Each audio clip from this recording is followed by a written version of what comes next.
हा पहा माझा भाज्यांचा मांडव.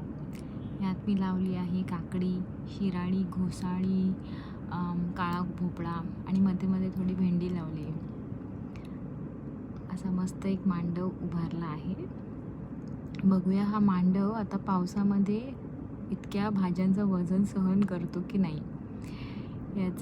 हा ॲक्च्युली व्हिडिओ काढलेला मी जुलै 15च्या आसपास, 15 किंवा 20च्या आसपास, पण हा त्यावेळेस अपलोड करायला मिळाला नाही म्हणून आता करते. आणि ह्याचा सध्या पाऊस भरपूर पडला आहे आणि त्या पावसात ह्या मांडवाची काय दशा आहे ही 1-2 दिवसात मी तुम्हाला दाखवेनच. हा व्हिडिओ पाहण्यासाठी धन्यवाद.